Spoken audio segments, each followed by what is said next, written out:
Kalaupun nanti akhirnya mereka masuk neraka dan diazab di dalamnya, bukan salah Allah. Itu salah hamba yang bersangkutan sendiri. Allah selalu menanti seorang hamba yang sudah berbuat dosa besar itu agar bersegera bertobat kepada Allah Subhanahu wa taala, karena bertobat itu menjadi bahagian dari persyaratan seorang hamba untuk menempuh jalan bertakarub, mendekatkan diri kepada Allah Subhanahu wa taala.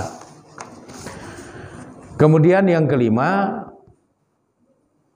jalan untuk bertakarub, mendekatkan diri kepada Allah Subhanahu wa taala, kata Imam Jalaluddin As-Suyuti, adalah senantiasa para hamba hendaknya berprasangka baik dan selalu ingat berzikir kepada Allah Subhanahu wa taala.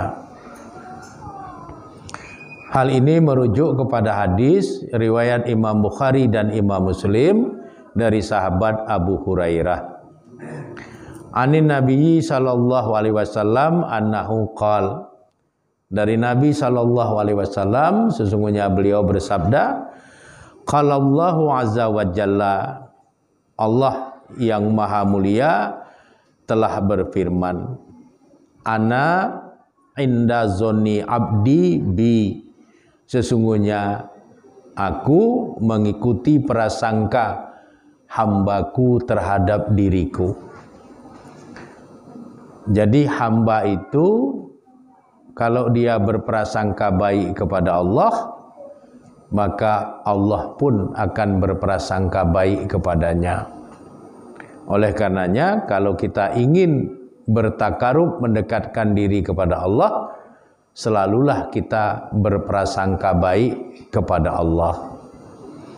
Karena banyak di antara para hamba Allah begitu diberikan cobaan, maka kemudian dia berubah, tidak lagi berprasangka baik kepada Allah, lalu dia berprasangka buruk kepada Allah.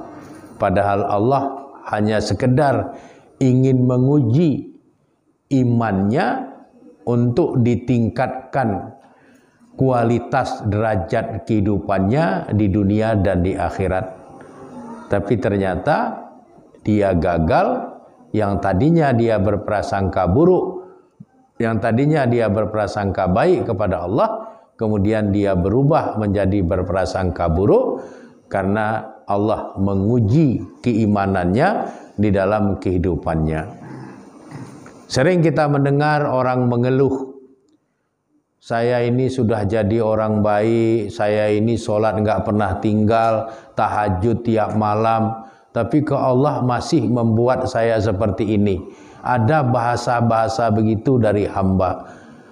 Ini artinya hamba yang bersangkutan telah berprasangka buruk kepada Allah. Maka Allah pun akan memberikan yang buruk-buruk kepada hamba yang bersangkutan itu. Namun sebaliknya, seberapapun beratnya cobaan yang Allah berikan kepada seorang hamba di dalam menjalani kehidupan ini, namun dia tetap berprasangka baik kepada Allah, bahwa semua penderitaan yang dia alami dalam perjalanan hidupnya adalah bahagian dari dinamika cobaan Allah, dan Allah pasti akan memberikan yang terbaik kepadanya, maka Allah akan memberikan yang terbaik kepadanya sesuai dengan husnuzonnya, prasangkanya yang baik itu. Kemudian di samping prasangka yang harus selalu baik kepada Allah, Allah mengingatkan kepada kita, wa anna ma'ahu, dan aku, kata Allah, akan selalu bersamanya, bersama orang yang berprasangka baik kepada Allah itu, yazkuruni, sepanjang dia terus berzikir atau ingat kepada diriku. Jadi untuk bertakarub kepada Allah, di antara jalan yang harus kita tempuh agar kita selalu berprasangka baik kepada Allah. Yang kedua, jangan kita melupakan Allah. Hiasi kehidupan kita ini dengan senantiasa berzikir, mengingat dan menyebut asma Allah. Bisa zikirnya itu sifatnya khafi dengan suara yang lirih, atau bisa dengan cara qalbi, cukup di dalam hati kita saja. Bisa zikir itu dalam bentuk jahri sesuai dengan tuntunan pada beberapa bahagian tempat. Misalnya pada saat kita mengumandangkan takbir pada hari raya Idul Fitri atau hari raya Idul Adha dan sebagainya. Namun yang paling penting, Allah menegaskan wa anna ma'ahu, dan aku akan selalu bersamanya, yazkuruni, sepanjang dia terus berzikir, mengingat dan menyebut aku. Jadi meskipun kita dalam kesendirian, ya, kita terus berzikir. Ya, subhanallah, subhanallah, walhamdulillah, walhamdulillah, la ilaha illallah, dan seterusnya. Bisa juga hanya dalam hati, kita diam, tapi setiap detak jantung kita berdetak, maka kita mengiringinya dengan zikir-zikir kita kepada Allah Subhanahu wa taala. Bisa juga zikir kepada Allah itu dalam bentuk af'aliyah, dalam bentuk gerak badan. Rukuk kita, sujud kita, takbiratul ihram kita, itu adalah bahagian dari zikir af'al kita kepada Allah. Langkah kaki kita ke masjid itu bahagian dari zikrullah.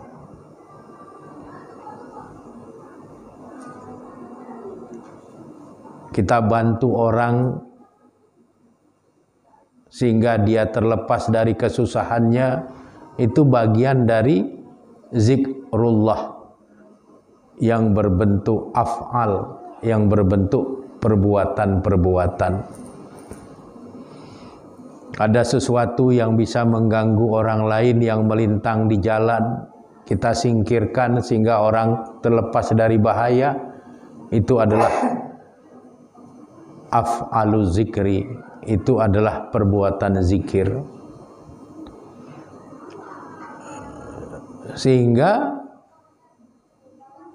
kalau kita betul-betul ingin bertakarub kepada Allah Subhanahu wa taala dengan hal-hal seperti itu, kita sudah menghiasi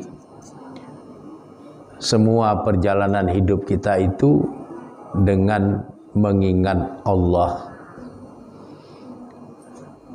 Berprasangka baik dan senantiasa mengingat Allah, itu adalah bahagian dari jalan untuk kita bisa mendekatkan diri kepada Allah Subhanahu wa taala. Di dalam hadis yang diriwayatkan oleh Imam Muslim dari sahabat Jabir bin Abdullah, Rasulullah mengingatkan, la yamutanna ahadukum, janganlah salah seorang di antara kamu itu sampai meninggal dunia, illa, kecuali wa huwa yuhsinu dzanna billahi, dalam keadaan berprasangka baik kepada Allah Azza wa Jalla. Jadi Rasul mengingatkan kepada kita, jangan sampai seorang hamba Allah itu meninggal dunia dalam keadaan berprasangka buruk kepada Allah. Hendaknya para hamba Allah itu mengakhiri hayatnya dalam keadaan berprasangka baik kepada Allah Azza wa Jalla. Sebab Allah akan mengikuti prasangka seorang hamba pada dirinya. Kemudian yang terakhir, jalan bertakarub mendekatkan diri kepada Allah adalah dengan menjaga diri kita untuk tidak berperilaku syirik, tidak menyekutukan Allah Subhanahu wa taala. Karena kalau kita menyekutukan Allah Subhanahu wa taala, maka kita tidak akan pernah bisa mendapatkan ridha Allah meskipun kita berupaya untuk bertakarub mendekatkan diri kepadanya. Hal ini sebagaimana yang termaktub di dalam hadis riwayat Imam Tirmizi dari sahabat Anas bin Malik. Qala Rasulullah sallallahu alaihi wasallam, Rasul sallallahu alaihi wasallam bersabda, qala Allah taala, Allah yang Maha Tinggi berfirman, yabna Adam, wahai anak Adam, innaka lau ataitani bi qorobil ardi khotoya. Sesungguhnya engkau, wahai anak Adam, seandainya kamu anak Adam mendatangi aku bi qorobil ardi khotoya, dengan dosa sepenuh bumi, summa lakitani, kemudian engkau berjumpa denganku, kata Allah, la tusyriku bi syai'a, sedangkan engkau tidak menyekutukan aku dengan sesuatu apapun, la ataituka bi qurabiha maghfiratan, sungguh pasti aku akan menjumpaimu pula dengan ampunan sepenuh bumi itu. Jadi sepanjang seorang hamba Allah tidak berbuat syirik dalam hidupnya, meskipun dia memiliki banyak dosa, meskipun dosanya itu sepenuh bumi, kalau dosa-dosa itu bukanlah dosa syirik, maka Allah akan memberikan ampunan sebanyak dosanya itu. Ini artinya orang yang berperilaku syirik tidak akan pernah berhasil mendapatkan ridha Allah meskipun dia berusaha bertakarub mendekatkan diri kepada Allah Subhanahu wa taala. Oleh karenanya jangan sampai para hamba Allah yang beriman, orang-orang Islam terjebak kepada perilaku syirik. Karena perilaku syirik itu menggugurkan semua amal ibadah yang sudah pernah dia lakukan. La in asyrakta la yahbatona amaluka. Sungguh jika engkau telah berbuat syirik, maka sungguh gugurlah semua amal-amalmu. Oleh karenanya orang yang berbuat syirik tidak akan pernah mendapatkan ridha Allah meskipun dia berusaha untuk bertakarub mendekatkan diri kepada Allah. Tapi kalau seandainya dia memiliki banyak dosa, meskipun dosanya sebanyak bumi seisinya, kalau dosa itu bukan dosa syirik, Allah tetap memberikan pengampunan kepada dirinya. Inilah 6 jalan sebagai upaya untuk bertakarub, mendekatkan diri kepada Allah Subhanahu wa taala yang dijelaskan oleh Imam Jalaluddin As-Suyuti yang merujuk kepada hadis-hadis Rasulullah sallallahu alaihi wasallam yang sahih. Mudah-mudahan ini semua bisa menjadi pedoman dalam kita menjalani sisa-sisa dari usia kita yang masih ada ini. Demikian saja, kurang dan lebih saya memohon maaf. Kepada Allah Subhanahu wa taala saya memohon ampunan. Adanallah wa yakum ajmain. Wallahu a'lam bishawab. Walhamdulillahirabbil alamin. Assalamualaikum warahmatullahi wabarakatuh.